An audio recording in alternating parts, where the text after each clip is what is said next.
and welcome to Party of Two Cruising. I'm Patrick, and today we're going to give you a good, honest review of Royal Caribbean's Utopia of the Seas. Now, I went back on this ship by myself back in November of 2024, and I didn't really want to do a review without Terry's input because she wasn't with me on that one. So we went just about a month ago again, so we're going to go ahead and give you an honest review of that cruise from start to finish. We'll bring back right after the intro.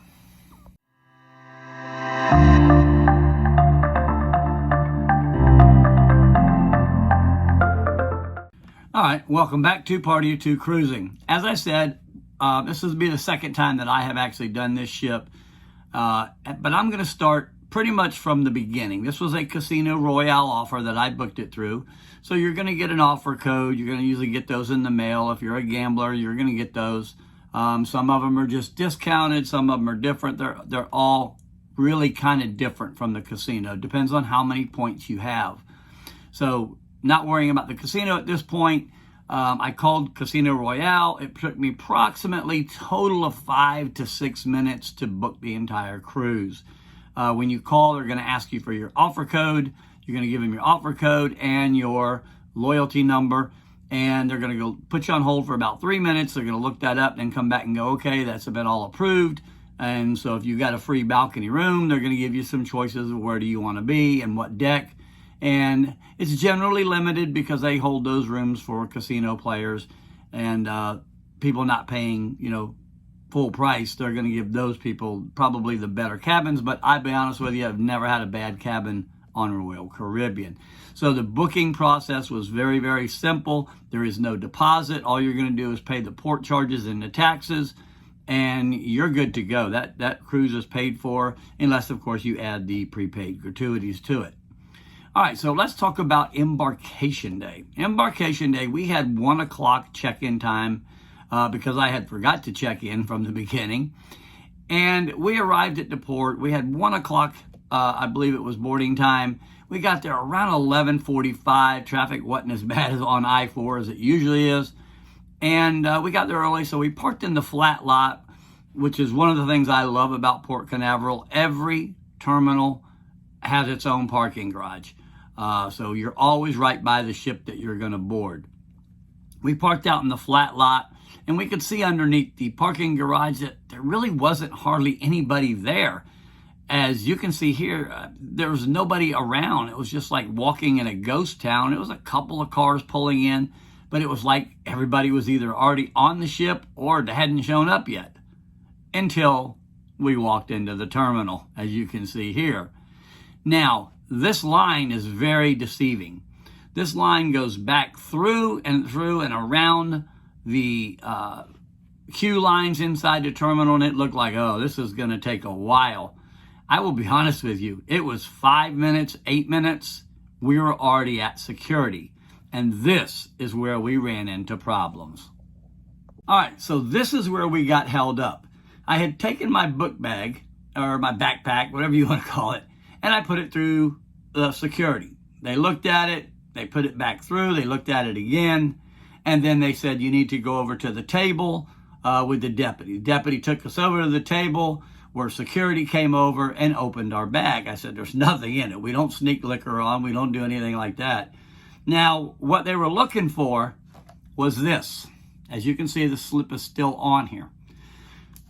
You cannot bring this on Royal Caribbean. Now, this same device had been on probably about 9 or 10 Royal Caribbean cruises. We never had a problem. We never had our cabin steward say anything about it. Nothing. But you can't bring these on at all. You can't bring this on, okay? Too many holes in here, okay? Even though it's got just the USB, and that's generally what we use it for, is the USB. You can't bring these. Just a little 3 extension plug. You can't bring a 2 one. Anything, okay? The only thing that you can bring on is, as you can see, it's all USB and USB-Cs, even though it still plugs into the wall, okay? Now, I'm going to go to the end of the cruise real quick just so I make sure that I cover it. Now, I will give them credit for this. When we came off the ship, as we were coming off and putting our cards and they were scanning our cards, everybody else was just going ding, ding, giving that ding sound. And ours and the lady in the line next to us, both at the same time, gave us a wrong answer. And basically I thought, what'd I do? Paid my bill. I know everything's paid off. What's going on? And basically it was a reminder to tell us to pick up our electrical extension from downstairs. Now, the only negative I'm going to say about that is we got off at probably 10 till 7 in the morning. They weren't set up yet. Luckily, mine was sitting right on top. They had literally 5 garbage cans. I mean, garbage cans full of all these things. If it would have been just this one, I wouldn't even have wasted my time.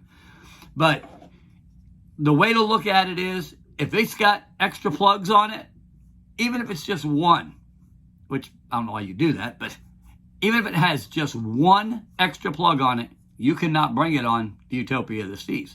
But again, like I said, this one's been on 9 or 10 Royal Caribbean cruises. Okay? So save yourself some time. Just make sure that most of the stuff that we charge nowadays is a USB. Okay? So almost everything we charge is that way. So now, I will say this about the Utopia of the Seas. There's plenty of plugs in the room. As you can see here in the video, there's 3 110s. There's 4 USBs up on the desk. There's a regular plug by each side of the bed, as you can see here. And there's also a USB port. Now, if you have a USB-C, like either the new iPhones or the Samsung phones, make sure you buy a cord with a USB, regular USB on one end and a USB-C on the other so you can use those to charge your phone. Okay, so right after we went through this little charade, and again, they were just as polite as could be. There was one security guy that thought he was a real cop, but that's okay. And we finally said, okay, get on the ship, and literally, if we took away the 5 to 6 minutes that we spent checking that extender in, we probably would have been on the ship within 7 minutes at tops. So we were on the ship, walking around, went and got our muster drill, which one thing I love about Royal, if they know you're already a platinum or diamond, they know you've seen it. They show you the life jacket real quick, how to put that on, and you're pretty much done. Okay, so here's where problem number 2 comes in. And I had the same problem in November when I went by myself because I just carried our luggage on. This time, we checked our luggage in because, like I said, we started to get on around 12:15. So we just went ahead and checked our luggage, and we just had that one carry-on bag. People at the elevators, and it's not totally the cruise line's fault. They have the smart elevators. As you can see here, you just push the button, the floor you want to go to, and it's going to tell you what elevator you're going to go to, whether it's A through A, B, C, or D, E, or F. And it's going to tell you that. And there's 4 banks. There's 2 on each end of the ship. And it's going to tell you what elevator to get into. But it takes forever. When I went in November, it took me literally 15 minutes to get on an elevator because of other people. When you go on this ship, it's going to tell you which one to go to, as I said, but people don't do that. They'll crowd around you, and when a door opens up, they get on that elevator, and I had 2 of them get on the elevator this time that got on and said, why didn't it stop at 5? Well, because you got on the wrong elevator, and you just rushed in front of everybody.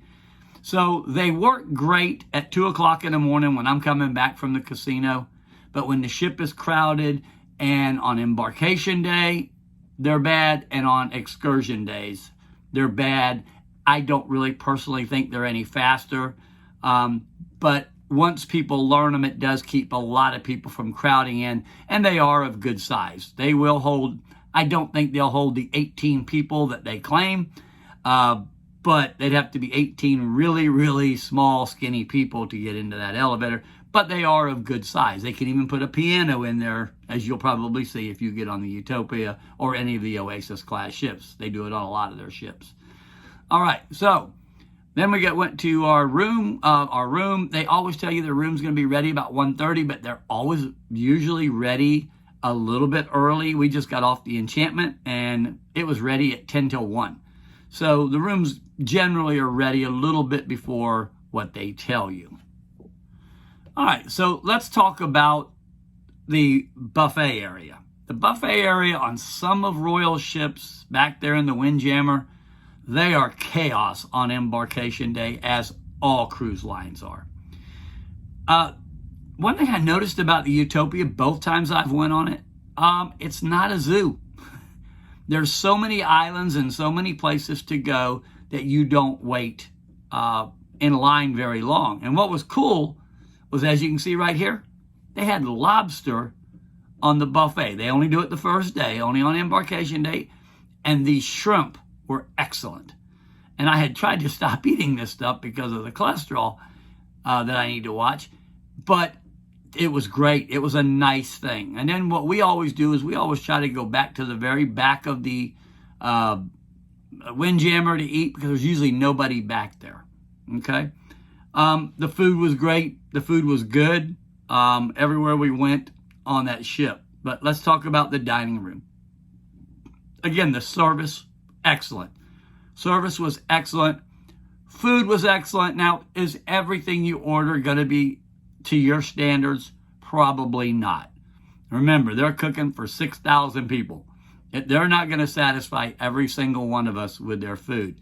But overall, I would give the food on this ship about a 9. Okay, 8.5 to 9. There was a couple of things I didn't really care for that much because they didn't have a lot of flavor or something to that effect. But again, I'm a picky eater because I don't eat red meat or deep fried. But nobody else, Terry didn't complain about the food. The food was actually really good. All right, now one of the things you're going to have to do on this ship is look around for all the places to eat. There's places to eat on Promenade. There's pizza. There's down in the Central Park. There's a sandwich shop down there. You can go to the buffets. You can go to any of the specialty restaurants. You can go to the solarium. That's all complimentary pretty much in there. And so there's a lot of places to eat. So when you get on this ship, spend a day and go explore the entire ship, because there is a lot of places to go. And one of the things that I love about Royal Caribbean is they put soda machines where you can go get your own sodas. As you know, Terry drinks 1,000 Diet Cokes a day. That might be exaggerating by 2. But she drinks a lot of Diet Cokes, and they have machines down on the promenade deck. They have machines up there by the pool deck. They have machines in the Windjammer buffet area. So they do have a lot. One of the pluses for them, which keeps a lot of the kids and stuff away from the bars, taking up the time that the bartenders are doing it. Okay, so check out the ship, because there's a lot of complimentary food all over that ship. All right, let's talk about the bars and the bar service.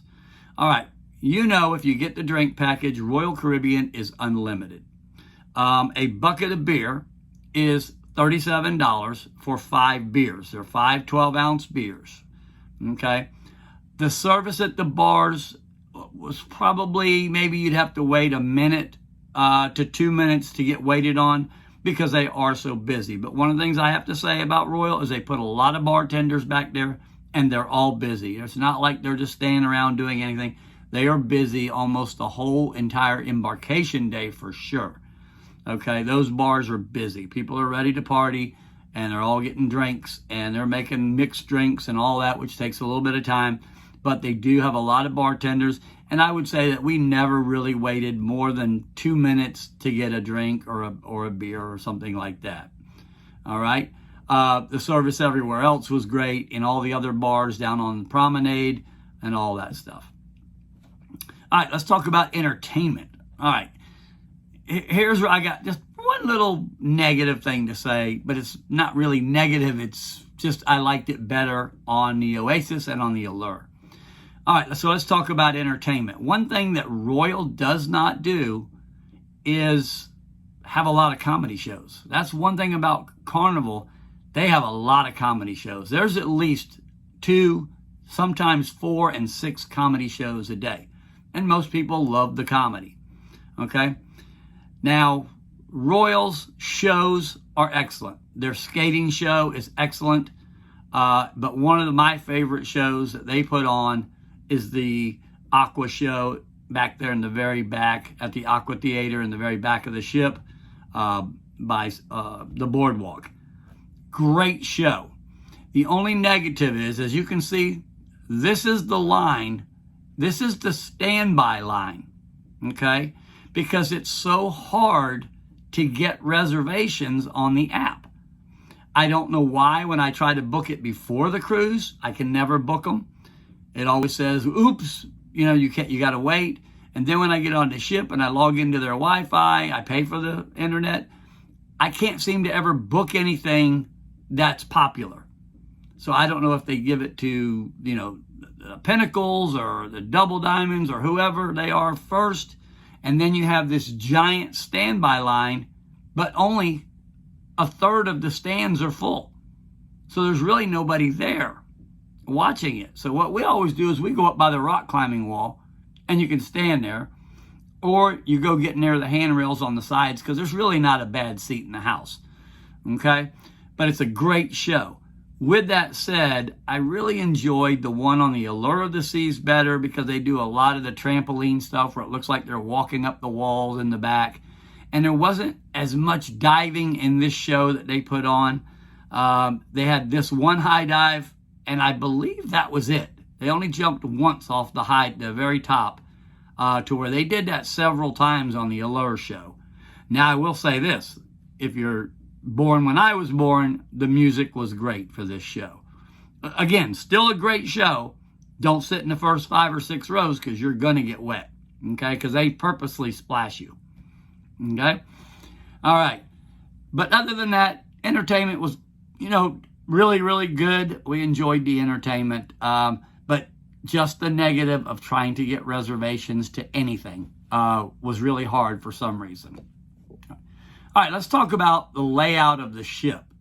And I did a tour of that ship, and I will put that in the description down below. It's a full tour. You know how I do my walking tours. I start at the top of the ship and I work my way all the way down on every deck and try to show you everything the ship has to offer.